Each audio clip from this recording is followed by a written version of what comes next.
I sure will. Good morning, everybody. You are listening to The Voice.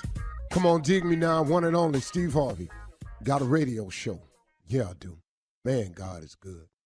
Hey, today I just want to get right to it because this has really been pressing me. I woke up and this was on my mind and I wanted to share it with you because I know this for a fact. See, I've lived this for a fact. The majority of things I talk about in the morning before we get started with the regular show is something that I've experienced. I can only tell you what I know. And so I've really, really understood why God has had my life go the way that it's gone. Because if I didn't have all these tests in my life, if I didn't have all these tests that I passed, all these tests that I failed, if I didn't have all of those, the good and the bad, what could I share with you in the morning? What could I tell you about hanging? What could I tell you about failing and then winning? What could I tell you about hanging in there when all hope was gone? How could I share that with you unless I've had those moments myself? I don't care what happens to you. I don't care what you're going through. Don't you dare give up. Under no circumstances. Don't you dare ever give up. It is the biggest trick that the enemy has, is making us think we ain't gonna make it. To water down the illusion that there's a possibility that you might still have a chance to get over. The biggest trick he uses is when you make a mistake and you fall, he gets you to start to thinking it's final, that there is no resurrection, there is no redemption, there is no recovery. He just makes you think it's final. He is the master deceiver. Don't you dare ever give up. I don't care what besets you, befalls you, trips you up, what circumstantial situations may arise. Don't you dare ever give up. Because listen to me, these are tests that you are going through. And these tests, whether you pass the test or it appears that you failed the test accomplishes the mission if you're smart about it.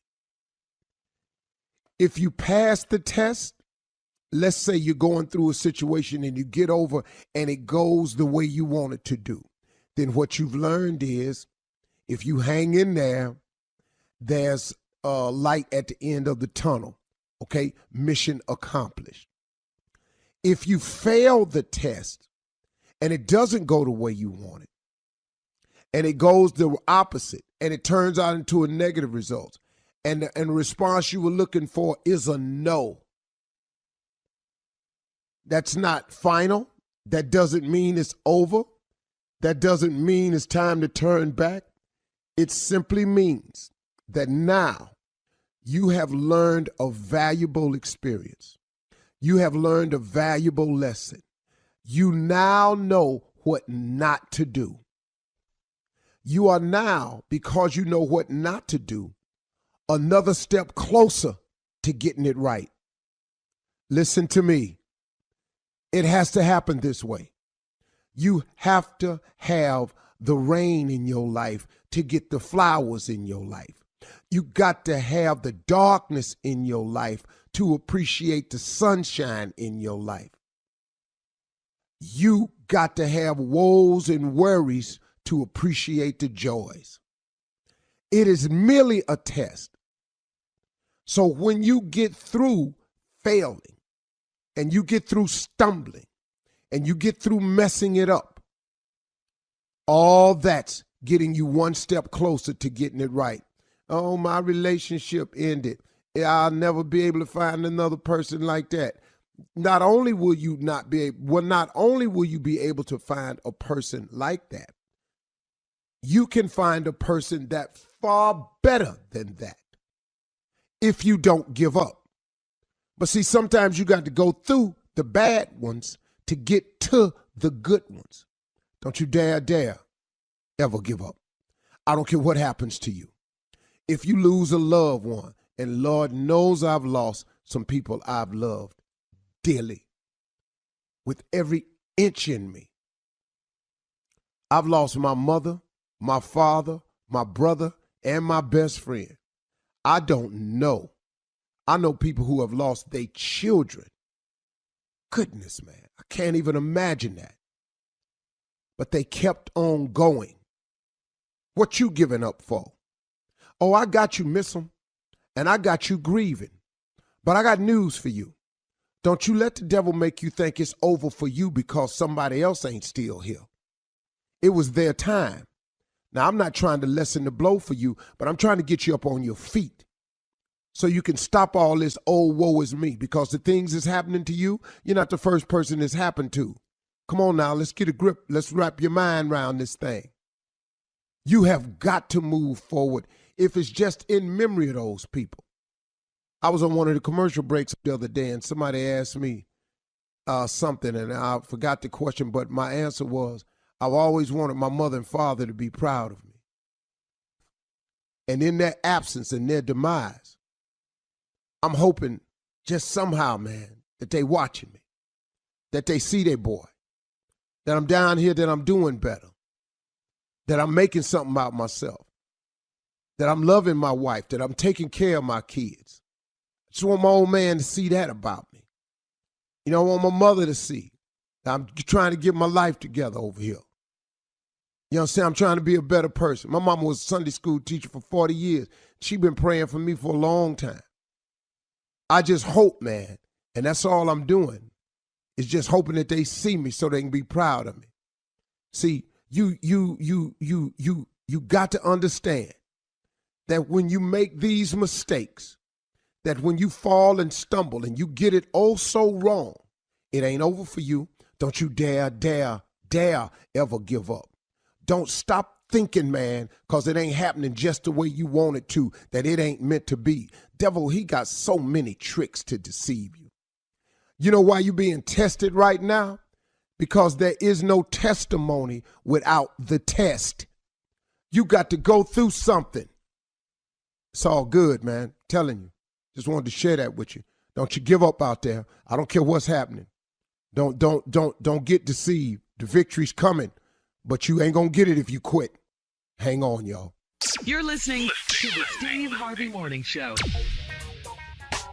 Ladies and gentlemen, this is it. The Steve Harvey Morning Show is here again. Man, ain't God good. I don't know if you've been thinking about it, but, man, when he wake me up, I'm just glad about it.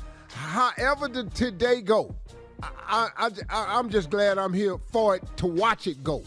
Now, with that said, though, I do expect great things to happen today, even if they come at me in the form of a delay. See, delay does not mean denied. It just ain't God's timing. So I've even learned how to live my life like that. Man, I wish I knew this a long time ago. I'd have saved myself a lot of headache and worry, man. But it sure is good to live your life understanding in God's timing and God's will. Save yourself a lot of pain, man. Woo, he hooking me up. Ladies and gentlemen, Shirley Strawberry, Carla Farrell, the mouth of the South, Mississippi Monica, which you all don't get to hear. But you don't know why we call her the mouth of the South. But oh, Lord, if we gave her a mic, woo, you'd understand. Junior, better known as Kill Spates, the legend that is Nephew Tommy, and yours truly. Junior, what's on your mind? Okay, tell you what, let me ask you something. You know, man, you know audiences better than anybody. You know how they operate. You can tell. Yeah. You know, some people know. Some people just don't know when you up on that stage. When it's going bad, like what's the signs when it's finna go bad? Like with black people and white people when it's going bad. Well, the first dead giveaway is silence. That's a shocking realization, seeing as how it ain't supposed to be none. Yeah. Because either you talking or they laughing. That's the only exchange we are into. Yeah. Here's the next mistake. If you as the comedian ask a question of the audience and the response is all smart aleck ass remarks, that's another sign that it's not going right. Yeah. Oh man, so how y'all doing tonight? No, how the hell you doing? You know that's not a giveaway. That's why I always tell young comedians, write your set, stay out that crowd. Because if you go out in that crowd, could be somebody out there that's better at this than you. Yes, Oh, Tom. really? Let me get this right. Great advice. Just so I'm clear, booing is not a good thing, right? It's not, right? I don't care what no comedian tell you. Booing is not a good thing at any time. In case you don't know what booing is, booing is the ultimate form of dissatisfaction of a ticket buying person. That's the ultimate. When a person, I done spent my money, let me show you how I feel about this money I done spent and the return I'm getting on this money. Boo! See, when the audience is booing, they can't hear nothing. What about get off the stage? That's an invite. To end it and to That's an invite for you to step out of our life and stop tormenting us. Get off the damn stage. And Candace with you. Boo! Thank you for breaking that down. Coming up at 32 minutes after the hour, Nephew Tommy's Run That Prank Back right after this. You're listening to the Steve Harvey Morning Show. All right, guys, time to start your morning off with the nephew and Run That Prank Back. What you got for us, Neff? Surely it's time that we catch an Uber. Everybody does that. Uber, Lyft, everybody catches it. But a little different when you catch a Uber hearse. A Uber hearse. Scary. You understand? Scary. Uber hearse. Okay? The combo. Long as you get where you need to go, that's all that should matter. Uber hearse. Cat dog, if you would. Hello? Hello, I'm trying to reach Sean, please. Yeah, it's me. What's up? Hey, Sean, how you doing? My name is Brian. I got you on schedule. You ordered an Uber for tomorrow morning. I think yes, you're. Sir. Yes. Okay. Are you scheduled to go to the airport? Correct. Absolutely. Yeah. Okay. All right. And I want to make sure you wanted an SUV. Yeah, I wanted an SUV. Okay, and that's 9211 West. What is that? Holman. 9211 West correct. Holman Drive. That's correct. Okay. All right. So I'll be outside tomorrow morning. We're talking about 7 a.m. pickup, correct? That's it. You got it. Everything's on point. Okay. All right. So listen, I wanted to let you know this, man. You ordered an SUV. I'll be there tomorrow. I'll be there probably a little bit before 7 a.m. When you guys order Uber way in advance, we try to get there almost like a car service and make sure we get you where you got to go. And I know the traffic's going to be a little crazy. So, I'll be there on time. I'll be downstairs waiting on you, all right? I'd appreciate it. Okay. Now, listen, I'm a SUV, but it's a kind of a little different. So that's why kind of the reason for the call. I wanted to kind of give you a heads up that I am an SUV.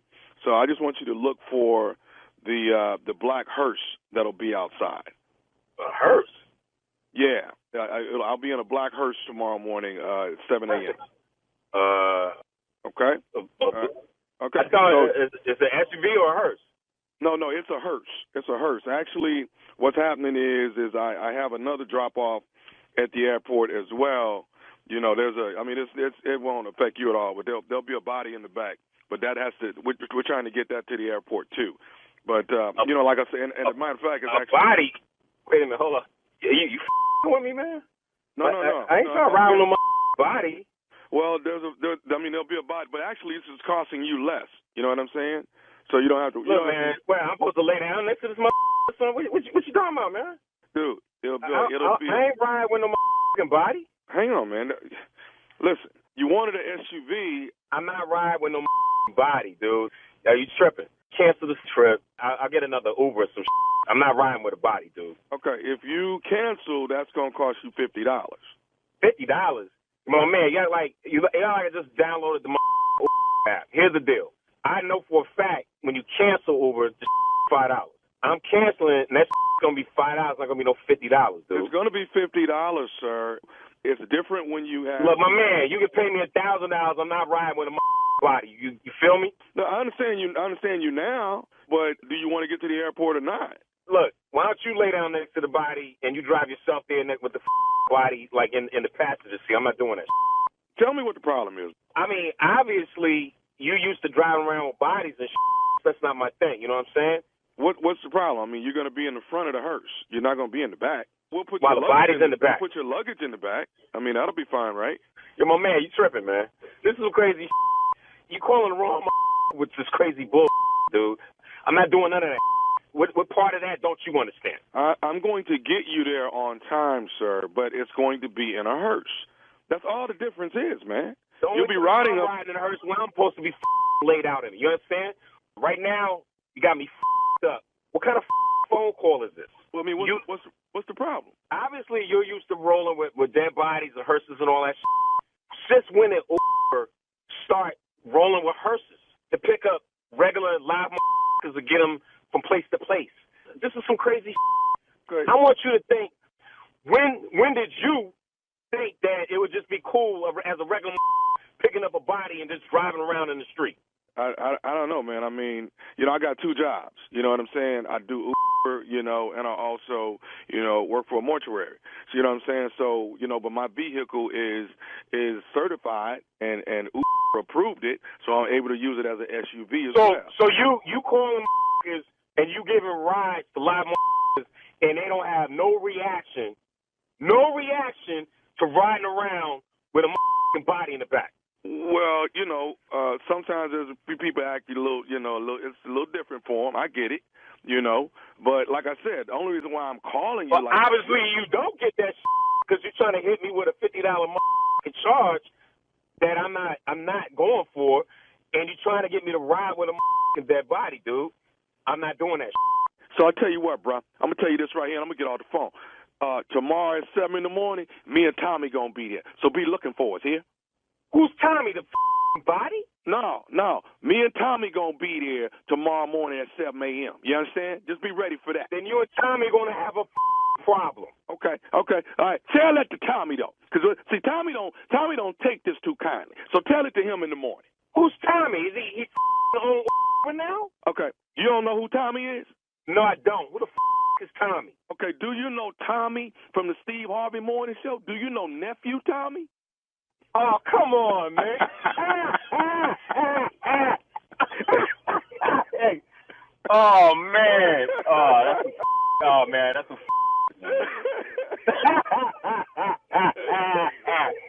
Hey, man. You not coming in a hearse? No, man. Your boy, you got a boy named Chase that you work with. Chase gave me your number, told me to give you a call. Oh, man. Yo, I'm going to put that in a hearse, man.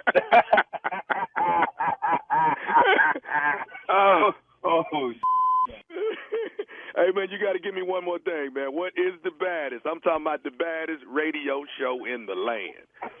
The Steve Harvey Morning Show. Hey, man, I'll pick you up at 7, all right? Be there. All right. Give it to me. Nephew. Give it to me. Dead body. Thank you. Coming up next, it is time for Ask the CLO. Chief Love Officer Steve Harvey in the building for your love questions right after this.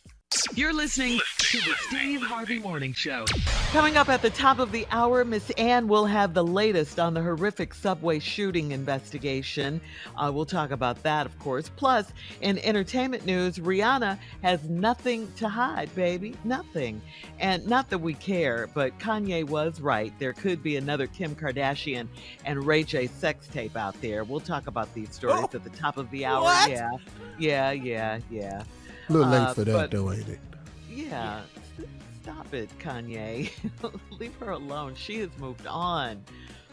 Right now, it is time for Ask the CLO with the Chief Love Officer, Steve Harvey.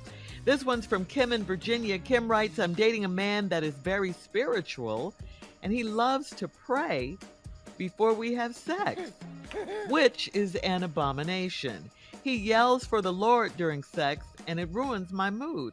How do I make it stop? You need to leave him. Yes. Yeah, this is weird. And this, Jesus! I don't, you know, I've called him, at a certain point in it, but it was about over then. Other than that, that really ain't. You don't pray before? No, you need to.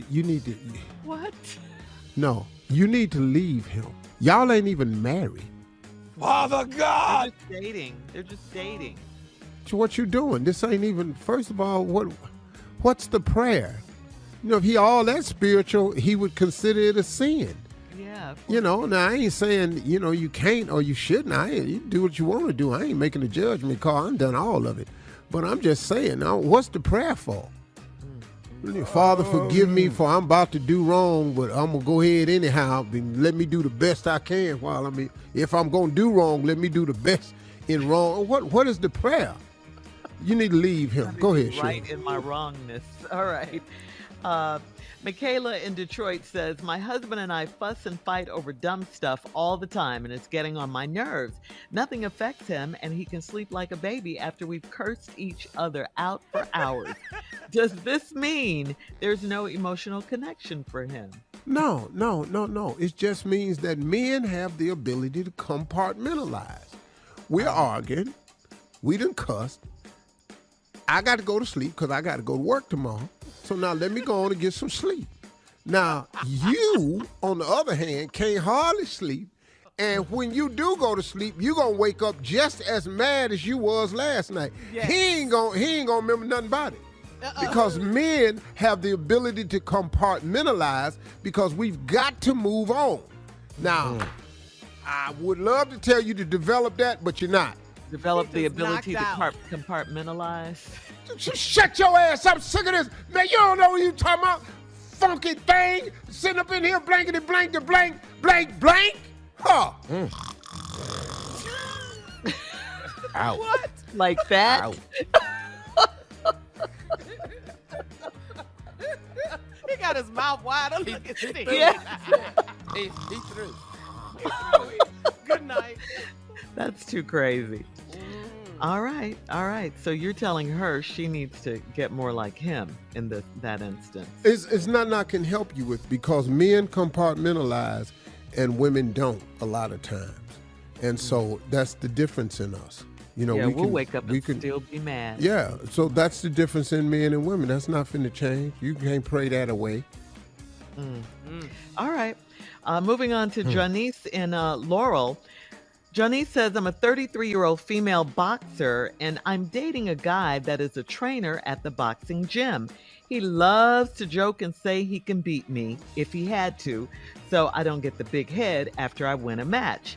Is this a sign of his insecurity? Is it a sign of his insecurity, or should I take it as a joke? Well, we can find out. Knock his ass out. Knock his ass out. That's all you got to do. Cock back. Bam, bust him dead in his jaw and see where he at. All this talking about what you can do and all this here, let's see. But now he ain't supposed to hit you back. So, no. You're probably going to win. So, but why is that bothering you, though? If a man tells you, oh, I could beat you, don't get the big head. He shouldn't be bringing that up. Cause for concern there? But see, well, here's the problem. Dude, I can beat you. Okay, and? Bruh. Why is the dude saying that? You dating her, but you a trainer. But why you saying it, though? I could beat you. Are you sure? Are you just saying that so you could just keep her in a suppressed position? I don't understand. It just sounds like a little bit of insecurity to me. That's what she's asking. Yeah. Absolutely. But you got no way of proving it. Y'all don't need to box. But I know a lot of women can whoop a lot of men in that ring, though. I've seen it. Yeah. I've seen it. I know some MMA. I watch MMA. There's some girls I cannot get in that ring with. Because soon as I get her in a headlock, because she finna beat the hell out of me. I can't have this on TV. or either I got to get up in that cage as soon as in the red corner and just faint. And let them carry me out, tell them I had a seizure. Yeah, Steve punk ass tried to get out. Yeah, because she was going to whoop me. Yeah. That's a scary situation, though, for him to keep saying that. I don't like that. All right, moving on to Serena in Kansas City. Serena says, I walked in on my husband taking a bath in my tub in the dark while talking on the phone. Oh, wait, say that again, Shirley. Shirley, repeat. Okay, Serena's her name. She says that she walked in on her husband taking a bath in her tub, in the dark while he was talking on the phone. God. She said it scared the mess out of me. He said he was talking to his mom. No, dog. I know you're trying to think quick, but that you hit the wrong one, player. Yeah. And she's asking, is she to believe he was on the phone with his mom, naked in the dark, taking a bubble bath? First of all, you have other concerns. Your man just in the dark taking a bubble bath, just right there, it screams something's wrong.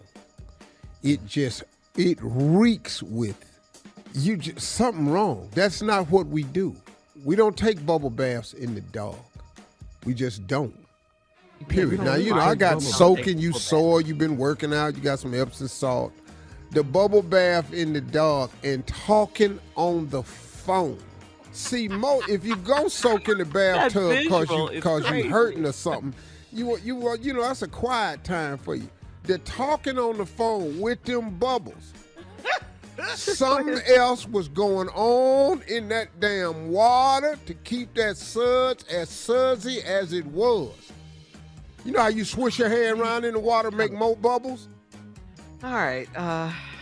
Okay. He wasn't talking to his mama. Why, boy? That's the lie. I ain't never talked to my mama naked, dry or wet. It's too much. Yeah, it definitely wasn't his mom. Hold on, mama, let me call you back. I got to put some clothes on. I can't talk to my mama Coming naked, up man. at the top of the hour, we'll have some entertainment and some national news for you right after this. You're listening to the Steve Harvey Morning Show. All right, Steve Harvey Nation, coming up in about 20 minutes, we will have leader Stacey Abrams. That's right, I said Stacey Abrams will be our very special guest. Can't wait to talk to her. Yes. In entertainment news right now, Rihanna says that pregnancy has changed a lot of things in her life, but not the way she dresses.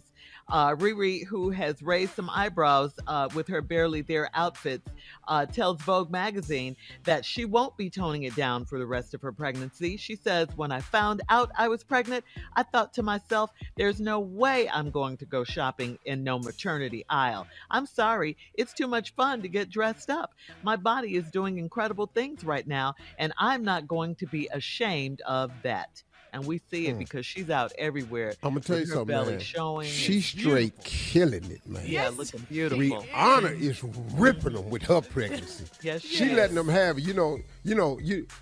Look, now she gaining the weight because she pregnant. Her face getting a little full and everything. But that girl right there, she fine. She letting them have it. She is. Stomach, thighs, face, booty, everything. Fashion. Yes. Here, makeup on, Rihanna letting them have it. All her outfits got her stomach out. Every last one. Yes. Every Like last a cape. All her tops look like a cape. She had a waist chain on one day. I said, where'd she find that at? Yeah. We love her. She's changing the game for Yeah, sure, as she always does. She ain't messing around. How many months is she? How much more of this we got? I don't even know. I don't know. I don't even know, I don't know because to when be we found exact. out, Me she too. was quite a ways along. So Yeah. I have no idea. If I see It looks I'm like gonna it's shout my soon, though. It looks like it's coming up soon, though. No, she killing it though, man. She killing it. Yes, she is. All right. In other entertainment news, Kanye back in the news. Here we Kanye go. was right He's saying there could be a second sex tape between Ray J and Kim Kardashian. On the new Kardashian series on Hulu, Kim reacts to the rumors that there is a second tape of her and Ray J. Kim says, "Over my dead body is this happening again. I know the right attorneys this time, and I'm not going to let this happen to me again. I have all the time, all the money, and all of the resources to burn them all to the effing ground." No, I'm trying to tell you. Let me tell you something. Do this to his kids. Well, let me tell you something. He's the one tried to help her get the sex tape. Oh, Kanye, okay. yeah. He tried to help her with that. Yeah. Hey, let me tell you something. Kanye. Ray J better take his little money somewhere and go sit down. Well, listen to this though, Steve. According to Hollywood Unlocked, Kanye claimed he flew to Los Angeles to pick up the tape and deliver it to Kim. He said, "I went and got the laptop from Ray J myself that night. I met this man at the airport, then got on a red eye, came back, and delivered it to her at 8 a.m. in the morning." So there you go. But That's what he's saying. But wait a minute. That's what Kanye's saying. Wait. I don't know a lot about technology. Mm-hmm. But you think on a computer that that's the only copy. That's Right. it? How did that copy get on that computer? I don't know. But I know she wants to shut that down for her children. But look, man, I don't blame her. Look, man, but see, moved on from that. Yeah. From the very beginning, though, I don't like these punk ass dudes out here. If you do something with a woman, man, then it's done. What you trying to brag, show tapes and all this here. Yeah. And man, so what? Go sit your little weak ass down somewhere. You ain't did nothing. All right, Steve, we got to move on. Introduce Miss Ann. Ladies and gentlemen, Miss Ann Tripp. Okay, thank you, and good morning, everybody. This is Ann Tripp with the news. A suspect in Tuesday's frightening smoke bomb and gun attack on a New York City subway car was arrested in Lower Manhattan yesterday without incident after cops in a local precinct received calls from people in the neighborhood and even a call from the guy himself. 10 people were shot, 13 others injured, but luckily none of the victims has died. Authorities say Frank James, who has a long arrest record and relationships in Wisconsin, Ohio, Pennsylvania, New Jersey, and New York City, posted videos on YouTube where he called himself Prophet of Truth 88 and called about the country being racist and about New York City's Mayor Eric Adams' stated goal of bringing down subway crime. I told you so about New York, and it's only going to get worse. He can't stop no crime in those subways. He may slow it down, but he ain't stopping. I wanted to kill people. I wanted to watch people die right in front of my face immediately. But I thought about the fact that, hey, man, I don't want to go to no prison. Well, he may not want to go, but Frank James is expected to be arraigned later on this morning on a serious charge of committing a violent or terrorist act on public transit, which after conviction calls for a sentence of up to life in prison. Actor Cuba Gooding Jr. was in a Manhattan courtroom yesterday admitting that he kissed a waitress in a nightclub in the mouth without her consent back in 2018. Yes, she took him to court. 57-year-old Jerry Maguire actor agreed to a plea deal, which does not call for any jail time. 2 black coaches have joined Brian Flores' lawsuit against the National Football League. Still, Steve Wilkes says he was discriminated against by the Arizona Cardinals in 2018 when he was hired as a bridge coach, he says, for 1 season. He says he was given no meaningful chance to succeed and replaced by the current coach, Cliff Kingsbury, a white man from college ranks with no NFL experience. And Ray Horton says his 2016 interview with the Tennessee Titans was humiliating because the man who got the job, Mike McAlary, said later in a podcast that he'd already been given the job before anybody was interviewed. Remember Amber Geiger, that's the white former Dallas police officer who shot an innocent black man named Botham Jean to death, claiming that she mistakenly entered his apartment instead of her own.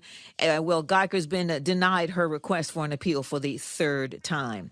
Sadly, comedian Gilbert Gottfried has died after a long illness, and if you don't recognize the name, bet you'll recognize the voice. Tonight, we honor a monster in the entertainment industry. Yeah, they used him a lot. This publicist of his says that Godfrey died from muscular dystrophy, a form of it. He was 67 years old. Now back to the Steve Harvey Morning Show. You're listening to the Steve Harvey Morning Show. Hey, everybody. As promised, we got our very, very special guest on this morning. She's the former Democratic leader in the Georgia House of Representatives. She's an attorney.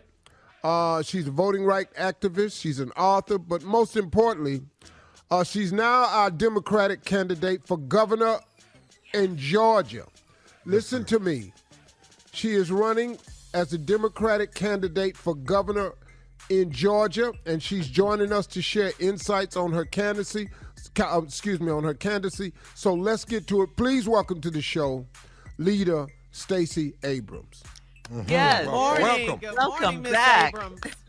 Thank you. Thank you so much for having me. Well, thank you for coming. You know, look, after your groundbreaking 2018 campaign for governor, you just didn't quit. You got right back to work for the people of Georgia, and you entered the governor's race again. Now, we're behind you 100%. How do you plan to help Georgians thrive once you are elected? First of all, thank you so much for having me back. I did spend the last 4 years not just thinking about what I wanted to do, but working on it.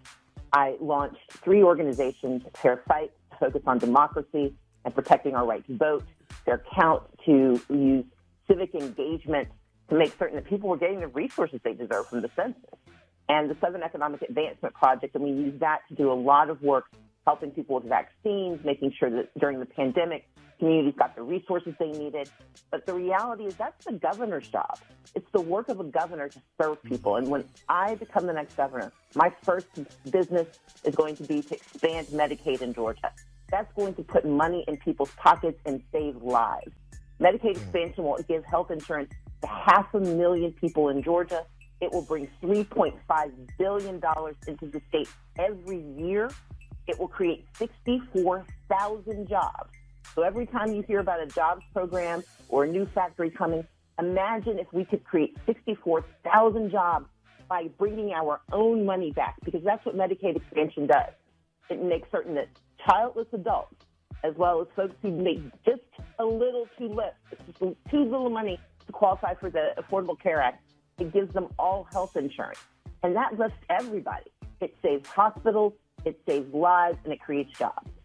And I believe in this. I actually, during my time, during this last 4 years, I paid off the medical debt of 68,000 Georgians, because I know what it means when there is healthcare costs. It stops you from doing what you need to do, from getting the help you need, and it stops you from creating, opportunities for yourself and your family.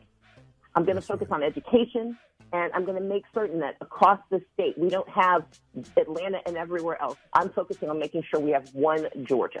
That's my mission, and that's why I want this job. See, that I wasn't aware of. That's really eye-opening to me about the medical cost and putting that money back into people's pockets and creating jobs. We got a lot more to learn this morning from our candidate, Stacey Abrams. So stay with us. We'll be right back. Hang on with us one second, Miss Abrams. We'll be right back. Steve Harvey Morning Show right after this. You're listening to the Steve Harvey Morning Show. All right, everybody, we're back, and our special guest this morning is our Democratic leader in the Georgia House of Representatives, still for us. She is. And more importantly, she's now our Democratic candidate for governor in Georgia. And she's joining us this morning, sharing her insights on her candidacy. Why can't I say that word? Oh, I know why. Miss Abrams, I'm sorry.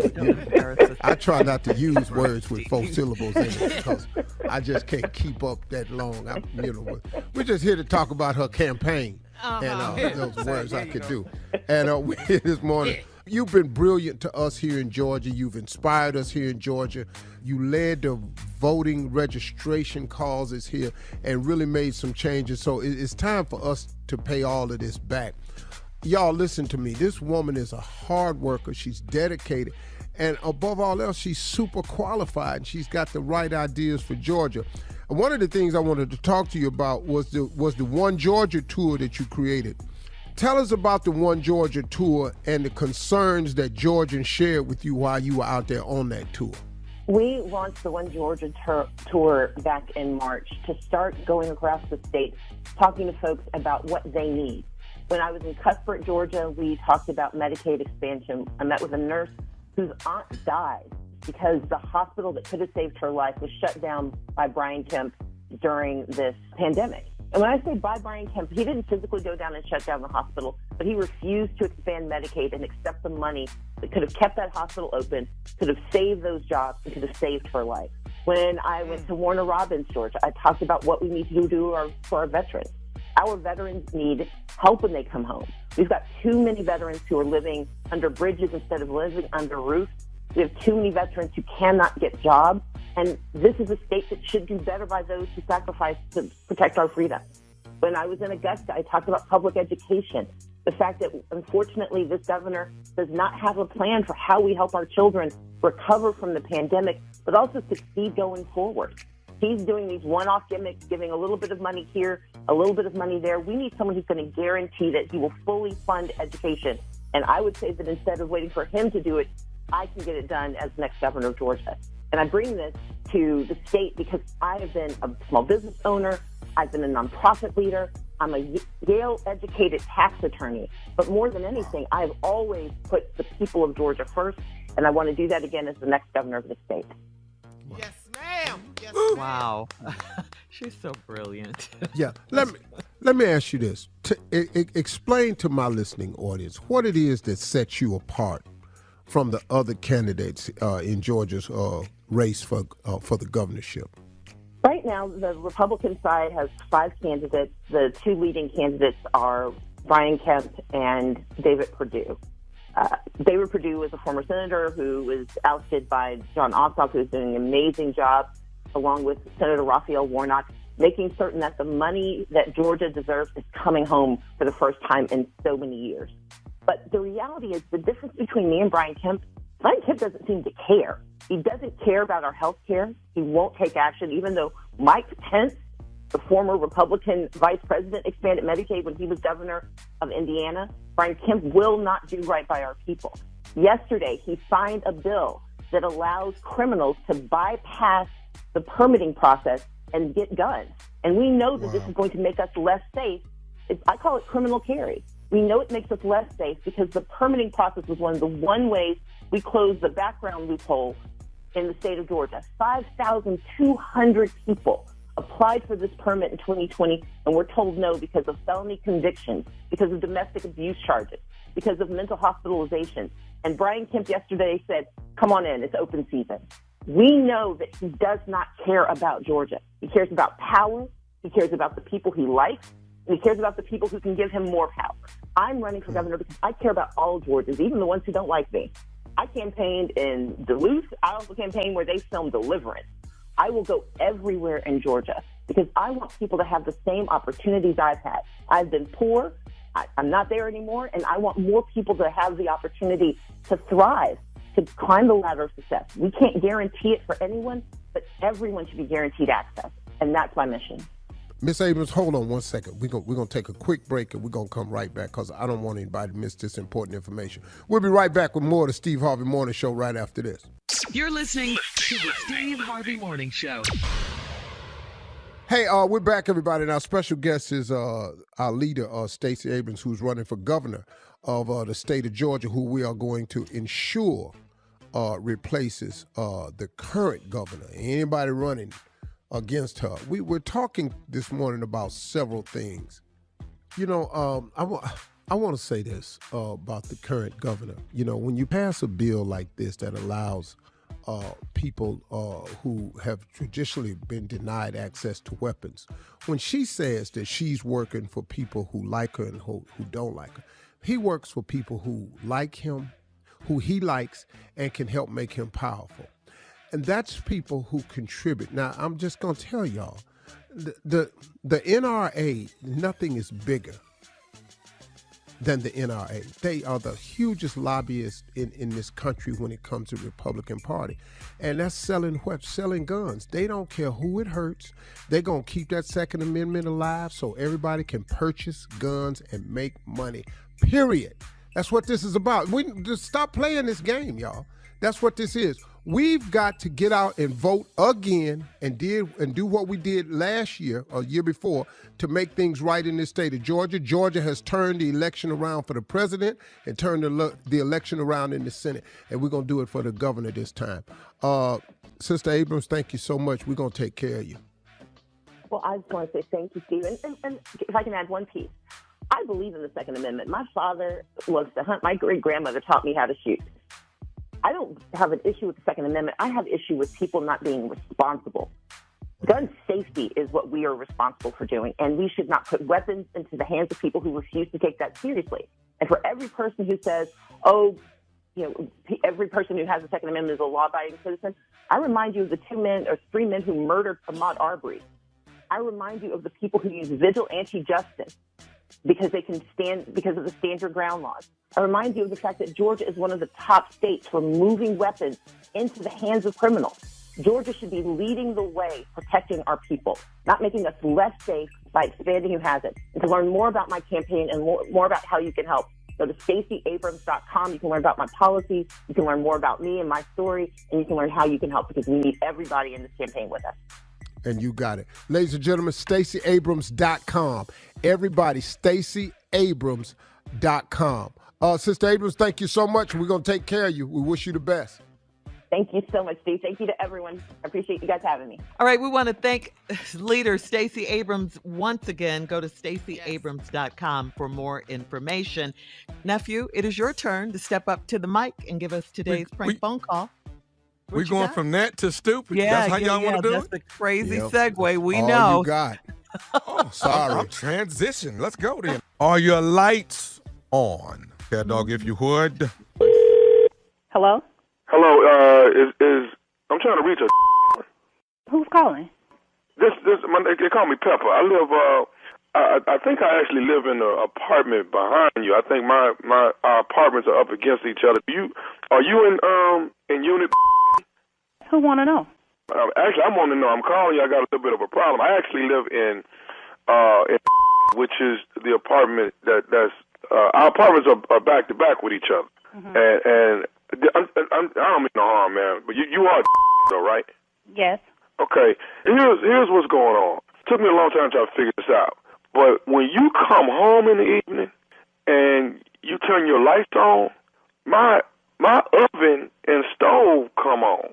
And I'm talking about every aisle on my stove is on and burning hot. How do you know that's because when I turn my lights on? I done figured it out. It just seemed like every time, I hear you when you close your door, and I every evening I'm like, why is my oven and my stove coming on? And I'm talking about my whole kitchen just 100 degrees in there behind the stove being on like that. Okay, did you call maintenance? From my understanding, I'm on the list, and they're not going to get to me for a couple of days now. So I'm asking you, Ms. if you don't mind, to not have your lights on until they come get this fixed. Okay, so you asking me not to turn on my lights for 3 or 4 days and, to sit in the dark.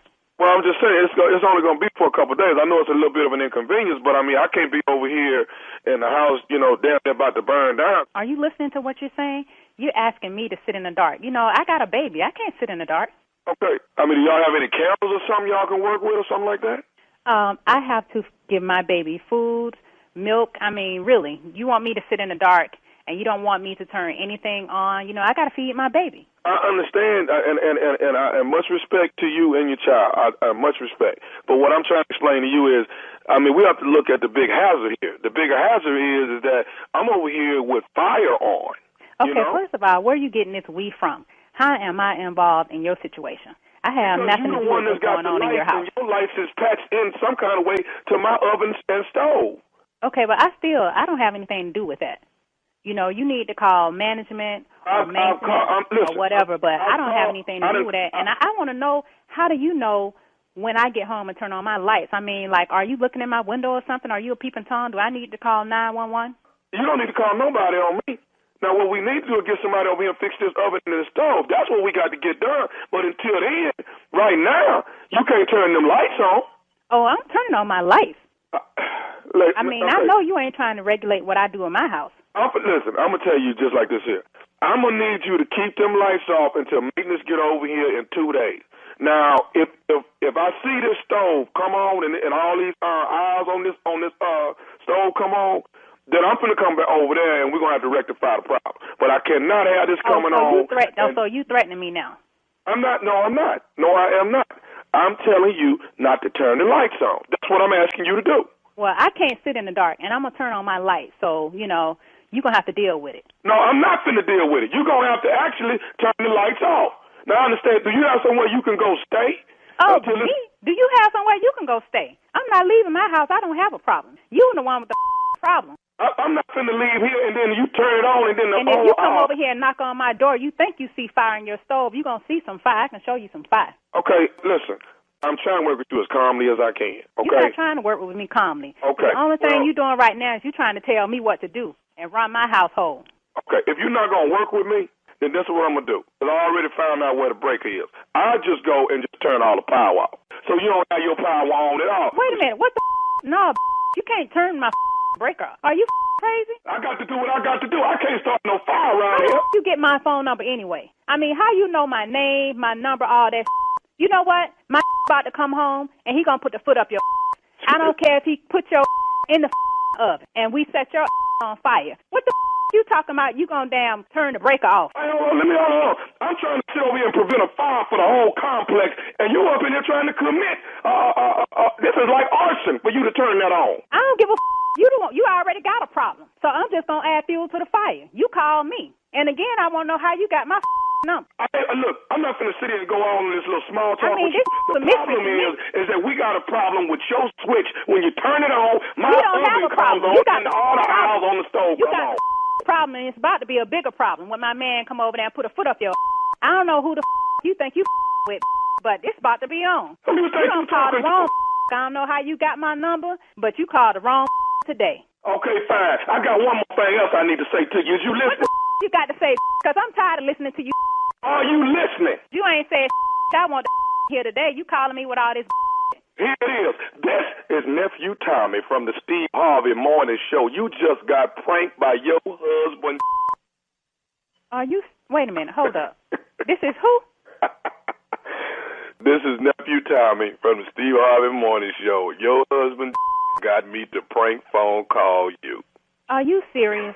Is this for real? I don't believe this. I can't believe this. You all right? I was ready to put a foot up in somebody's. I don't believe I just got pumped like this. Okay, I got to ask you one more thing. What is the baddest, I'm talking about the baddest radio show in the land? The Steve Harvey Morning Show. You got it. Coming up next, Strawberry Letter. The subject, my boyfriend is a show-off. We'll get into that right after this. You're listening to the Steve Harvey Morning Show. Well, it is time now for today's Strawberry Letter. And if you need advice on relationships, on dating, work, sex, parenting, and more, please submit your Strawberry Letter to steveharveyfm.com and click Submit Strawberry Letter. We could be reading your letter live on the air, just like we're going to read this one. You hear that? Pop, pop, right here, right now. And it could be yours. You never know. You never know. Buckle up and hold on tight. We got it for you. Here it is. Strawberry Letter.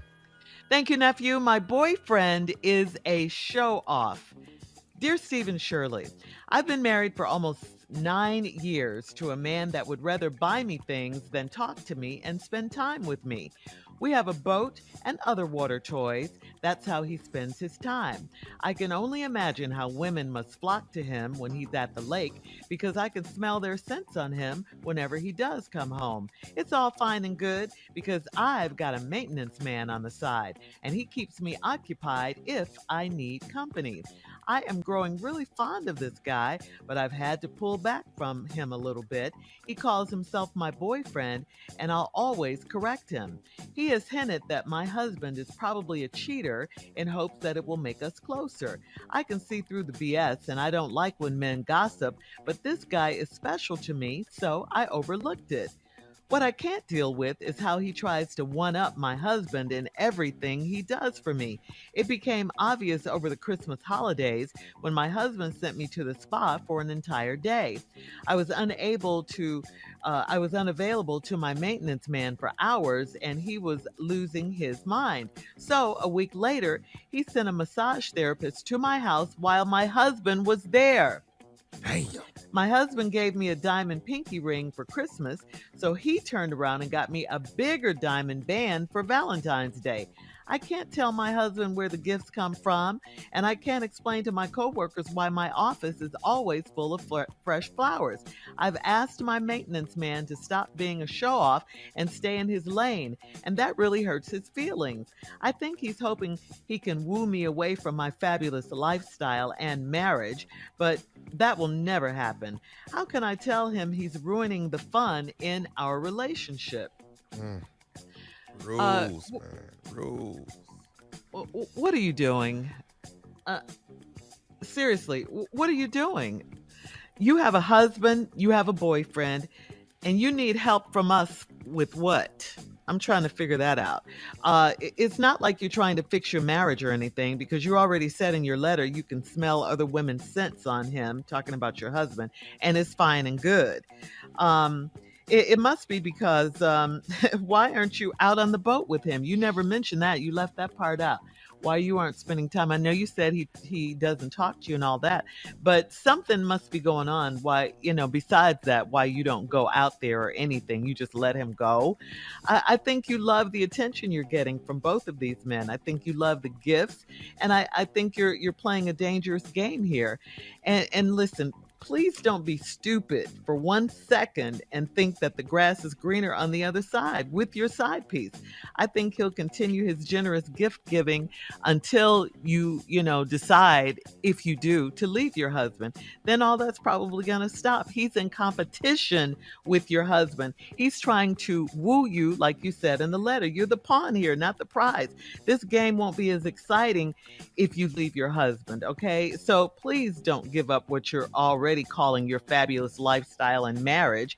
I hope you mean that when you say it, that it will never happen. I do hope you mean that. And you ask, how do you tell that he's ruining the fun in your relationship? How do you tell him that? Well, you won't have to if you leave him alone and talk to your husband about your marriage. That's what you need to do at this point. Figure out what's going on there. Steve? This letter is just a bunch of BS, man. Yeah. I don't care. I don't. Got other things to do. Man.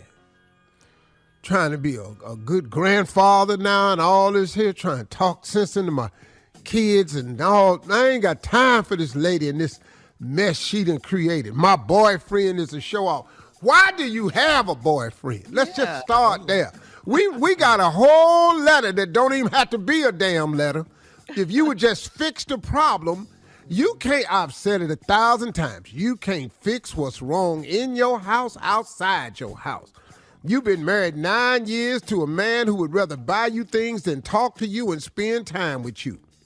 We got a boat, other water toys, and he spends his time. I can only imagine how women flock to him when he at the lake, because I can smell they scent on him whenever he does come home. Okay, right there. Right there is where we need to address. Shirley said it. Why you ain't on the boat? Why you ain't at the lake? Why you ain't on the water toys? Now everybody else down there on the boat with him, everybody else down there on the water toys. Except you.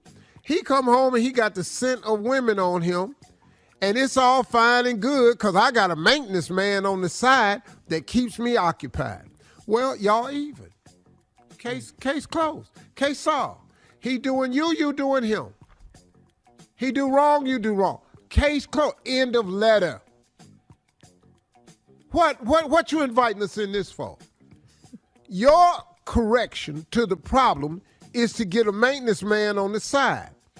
And I'm growing really fond of this guy, but I've had to pull back from him a little bit because he calls himself my boyfriend, and I always got to correct him. He's hinted that my husband is probably a cheater. What? You need his hint? He ain't smelling the scent of other women on your man. You are. He's hinted that your husband is a cheater. He knows, just like you know. Mad. I know you're mad. Hang on. Ragged ass letter. All right. We'll have part 2 of Steve's response to today's Strawberry Letter coming up at 23 minutes after the hour. The subject is my boyfriend is a show-off. We'll get back into it right after this. You're listening to the Steve Harvey Morning Show. All right, come on, Steve. Let's recap today's Strawberry Letter with the subject of my boyfriend is a show-off. Okay. This married woman has a boyfriend. Problem already. Her husband spends money and things on her instead of time and talking to her. They got a boat. They got water toys. He always at the lake. When he come home, she can smell the scent of other women on her. But that don't bother her because she has a maintenance man on the side and he keeps me occupied. Okay, cool. He down at the lake tripping and you done decided to get you a maintenance man to help keep you occupied. We even. Where we at? What's the rest of the letter for? I don't know what the letter. We even. Bye. Really My boyfriend is a show-off. But you got nerve to call this man to call you. He's hinted, and then first of all, you've gotten fond of this guy, but you got to pull back a little bit because he calls himself my boyfriend, and I always had to correct. But that's what he is. He your boyfriend. Yeah, that's what it is. You might not care for the title. You know, there's several titles going on in here. He's hinted that my husband is probably a cheater in hopes that it will make us closer. I can see through the BS. This ain't BS. This is facts. This is not BS. You can see through the BS. It's not BS. He telling you the truth. Your husband, he's hinted your husband is a cheater. You think your husband cheating, that's why you cheating. Where we at with this here? I don't like it when men gossip, but this guy is special to me, so I overlooked it. What I can't deal with is how he tries to one-up my husband and everything he does for me. It becomes obvious over the Christmas holidays when my husband sent me to the spa for the entire day. I was unavailable to my maintenance man for hours and he was losing his mind. So a week later, he sent a massage therapist to my house while my husband was there. He ain't one-upping you. He doing you. You done sent the therapist to the damn house while your husband is there. That ain't one-upping your husband. That's putting you in a precarious position. And here you go again. You know, but you know what though, ladies? See, this the game you playing though. See, you playing this game with your little maintenance man. So he's doing maintenance work. He doing upkeep. That's what the maintenance men do. We come and keep up the property. See, we maintain property. You property. So he's maintaining it. You got therapists at the house. Here go another one right here. My husband gave me a diamond pinky for Christmas. So he turned around and got me a bigger diamond band for Valentine's Day. Okay. What? Enjoy the gifts. You like things because your marriage is being held together by things instead of talking and time. So he done found out you like things, right? So he done got you a big diamond bracelet for Valentine's Day. I can't tell my husband where the gifts come from. Leave them down at your job in your desk. Like everybody else do that cheat. What is you wearing this bracelet around your husband for? You stupid. You what, though? You stupid. She getting on your nerves. Yeah, you know, my damn nerve. I can't explain to him why I got this big diamond band for. What are you wearing it at the house for? Keep it down at your job. And I can't tell my coworkers why my office is always full of fresh flowers. Because it's two men sending them. Yeah, she likes the attention. I've asked my maintenance man to stop being a show-off and stay in his lane, and that really hurt his feelings. Stay in his lane? How you gonna tell the man what the lane is? See, I think he's hoping he can woo me away from my fabulous lifestyle and marriage, but that will never happen. How do I tell him he's ruining the fun in our relationship? Well, let me explain something to you. Your marriage is things. You really don't care. You care about things. You want to have a boyfriend, but you want to tell him how to be the boyfriend. You want to have a side piece. You want to tell him how to be a side piece. But you really the side piece, and you don't even understand that. And so now you can't write the rules to this, because let me explain the rules to you. You've heard the term pimping ain't easy, but somebody got to do it. Well, let me tell you the real rule. Pimping ain't easy, and everybody can't do it. See, that's the real rule of pimping. Pimping ain't easy, and everybody can't do it. And you ain't a pimp. I'm just going to tell you facts. You ain't a pimp, but you trying to play like you a pimp. You trying to pimp your husband for things, and you pimping this man for things, and you like the attention, but pimping ain't easy, but somebody got to do it. Problem is, you ain't the one that can do it. Pimping ain't easy, and everybody can't do it. And you, lady, can't do it. You ain't a pimp. You need to get out of the pimp business, because you don't even know how to do it. You're taking the gifts to the house. You ought to have that down here. You ought to let him call you your boyfriend. What difference that make? He ain't talking to nobody but you. You stupid. You got to let him call you something. He want to be your boyfriend, let him do that. I tell him, quit calling me your boyfriend. Why?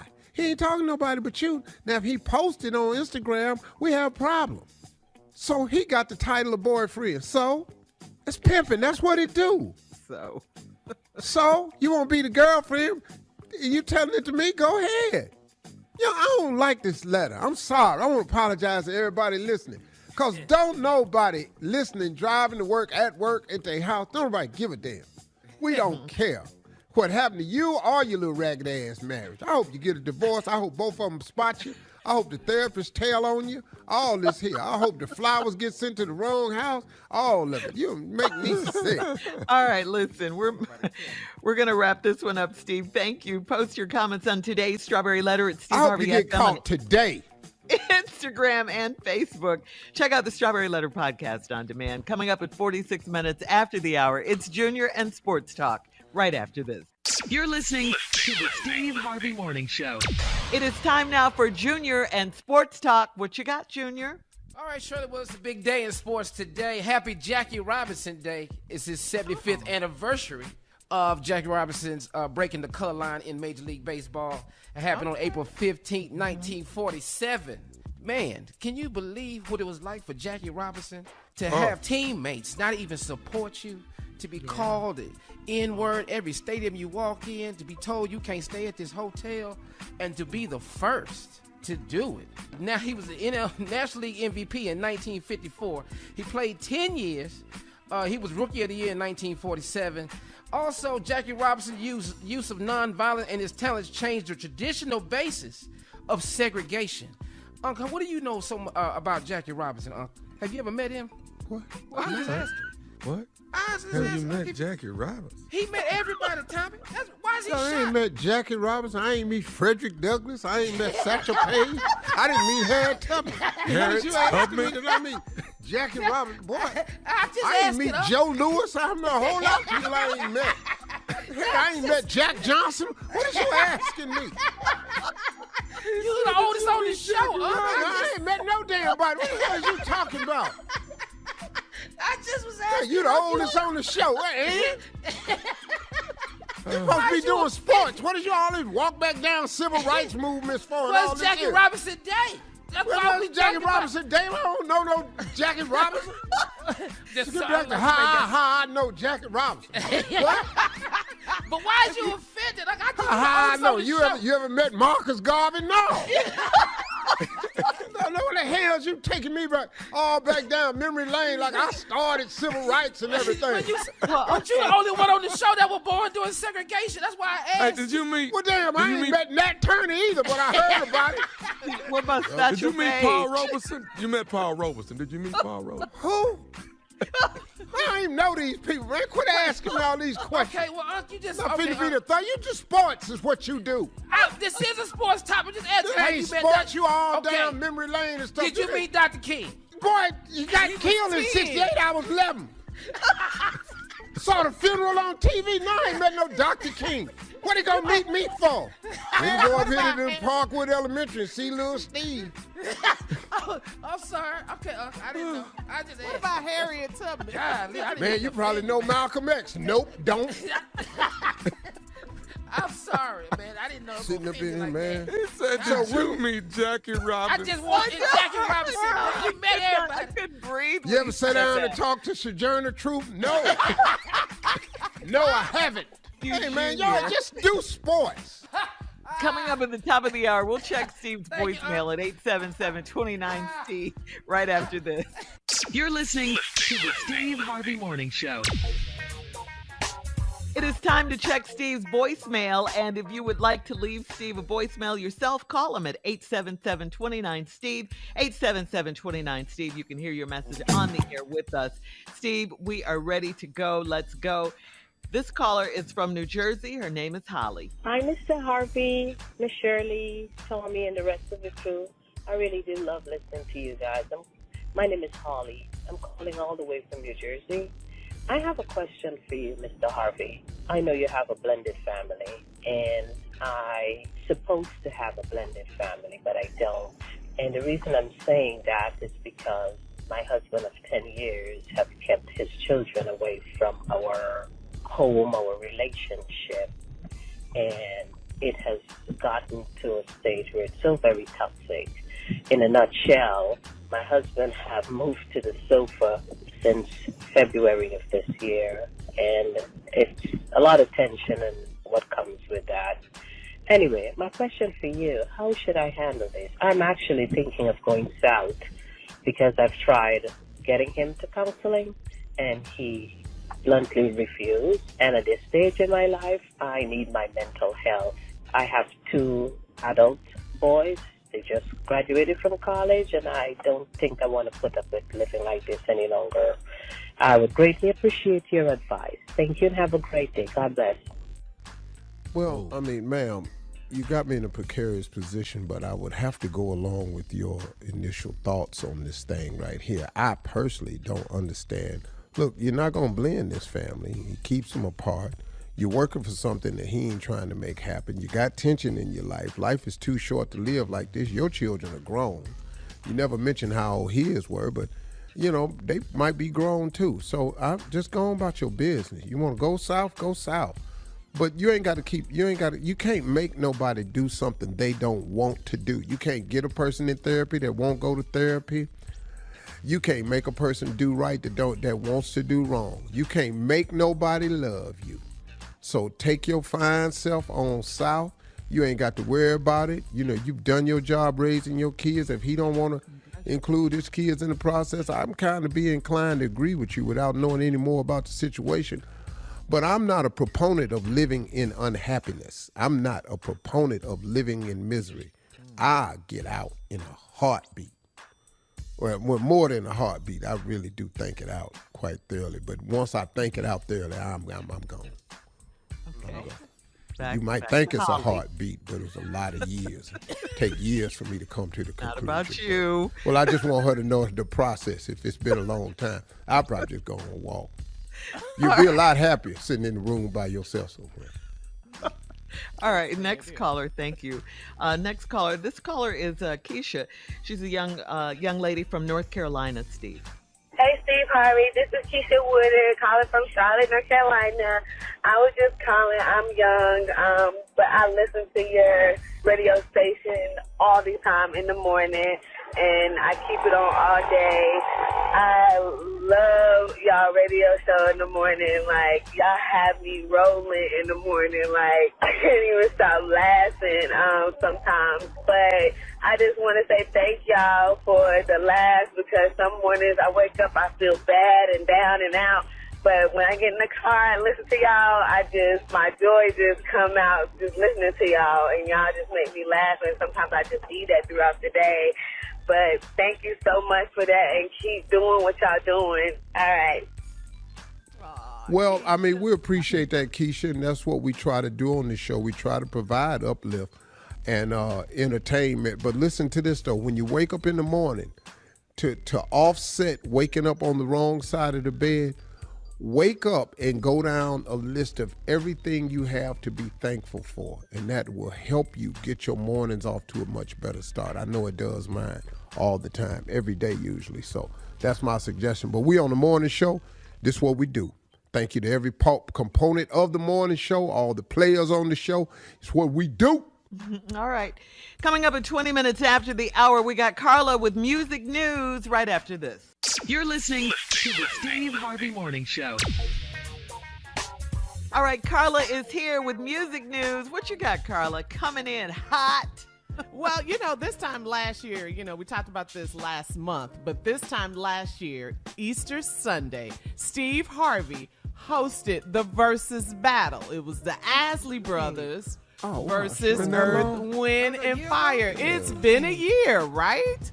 Can you believe it? Yesterday. So get ready. This Easter Sunday, it is a gospel, if you will, versus battle. BB and CC Winans versus Mary Mary. It is going down Sunday.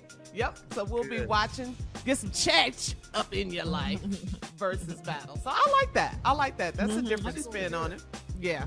Steve, you had a warning to people about the comments, because we go all in when we watch versus battles of what people should say and type. Be careful, this is gospel music. Well, these ill comments get you sent straight to hell. So be careful with your little comments. Don't nobody want to hear that, all that little stuff right here. Hey man, maybe this ain't the verses for you.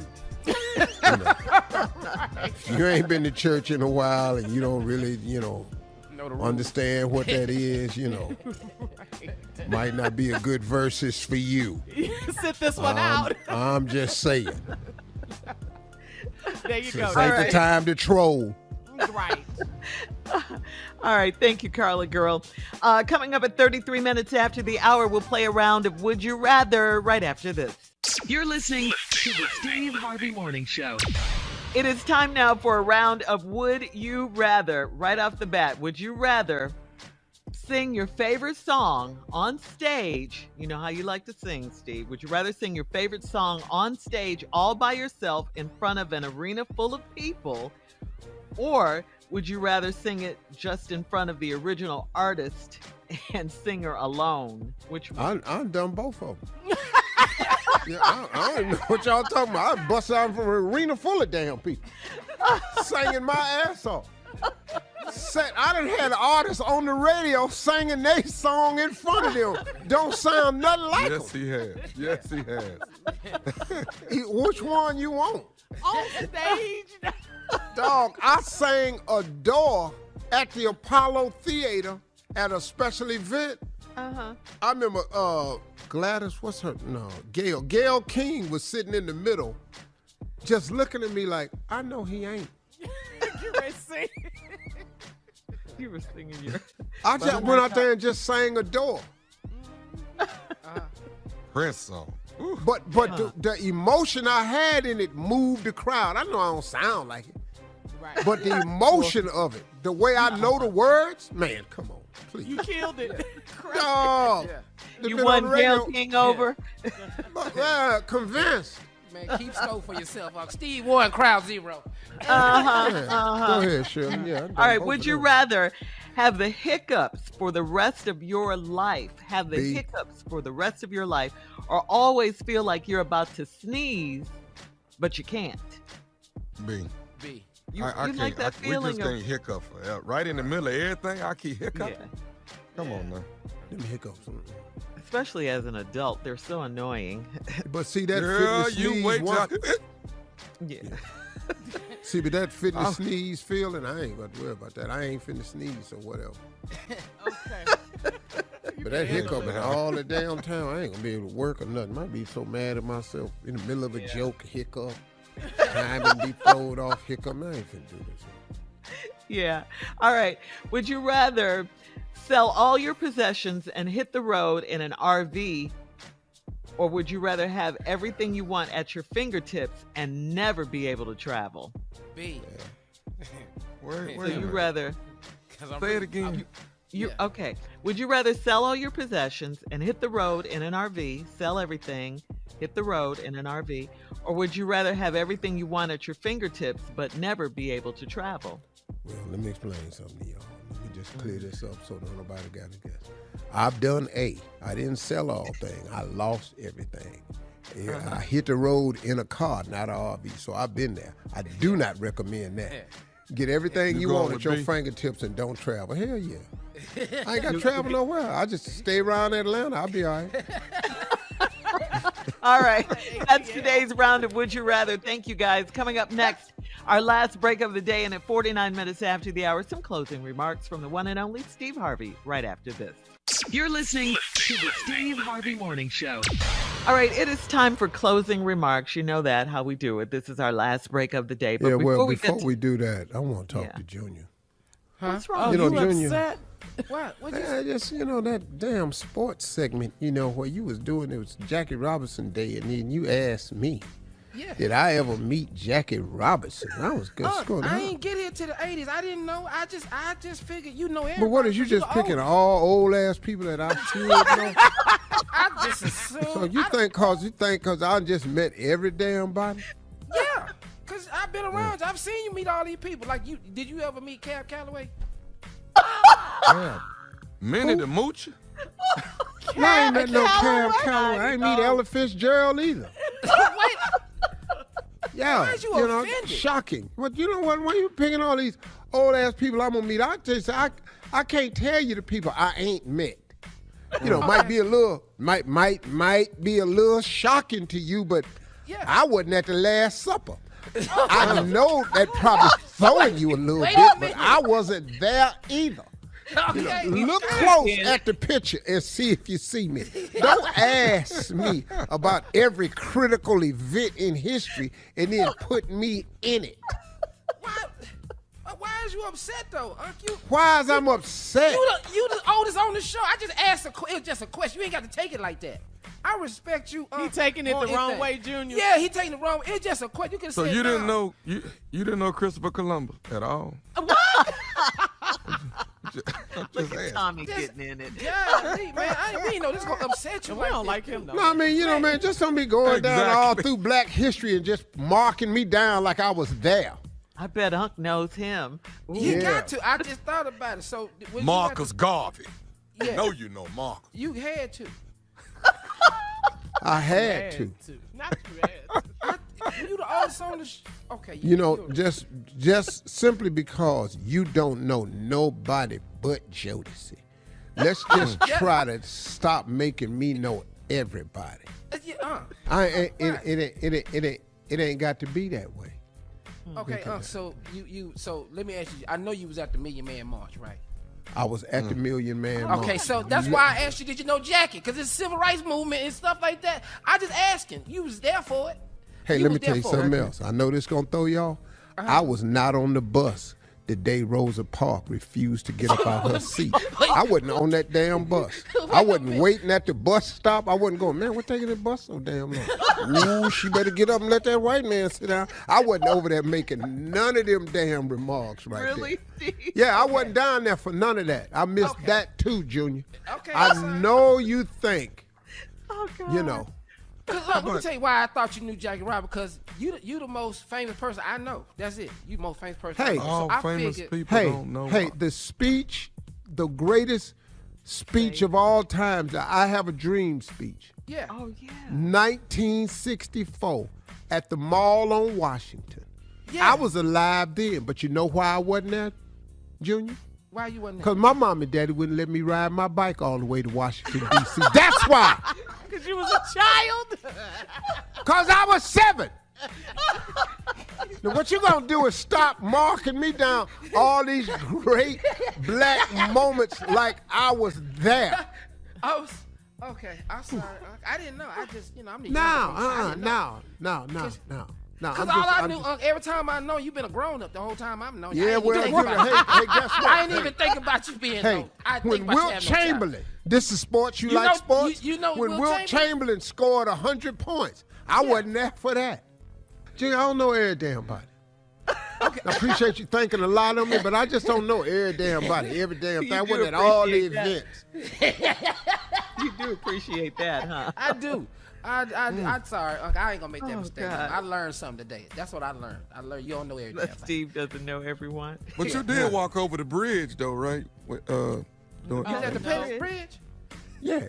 After the original people walked over the damn bridge. Because I'm telling you right now, I'm throwing white folks off the bridge if you run up on me at Pettis Bridge. Because you sure ain't throwing me off because I can't swim. It would be all kind of hell on that bridge right there that day. Because I don't do peaceful protests. That ain't what I do. A mess. I do not do peaceful protests. Love Martin Luther King, but That ain't really what I do. Once you kick me, I got to kick you back. That's how I was raised. I don't know what. Oh man. He said well, after. Steve Jr. made a mistake, so you kidding. really are mad at him right now. Hey, I don't mistake. I always just think it out. Thank you. Unc, did you meet Jackie Robinson? The first black funny, person though. to play baseball? Boy, He made me stop breathing. what? Golly, man, I didn't know he was gonna be this. Now you went to a Joe Louis fight though, right? You did do that. Go see What? It's Joe Louis. Look at his face. A Joe Louis fight. Y'all ignorant ass. We ignorant Joe. Oh my God. I didn't know he was this man. Junior said, I was just asking, Unc. I ain't never seen the Rocky Marciano fight, in case you want to know that. Didn't do that right there. Let's just go on down a couple of things right there now. I wasn't a PA or working on the film crew when they shooting Color Purple. Wasn't in that. I wasn't a writer on the Flip Wilson show, just in case you want to know that. Not that. Not Geraldine. Yeah. Wasn't involved in that. None of that. Never talked to Mom's Mabley backstage at the Apollo. Missed that. We gotta go, Steve. Hey, man, y'all have a great day. And listen to me, stop talking to Junior, but do talk to God, because he'd love to hear from you. You do know him. Yeah. And God was there for all them events, Junior. Amen.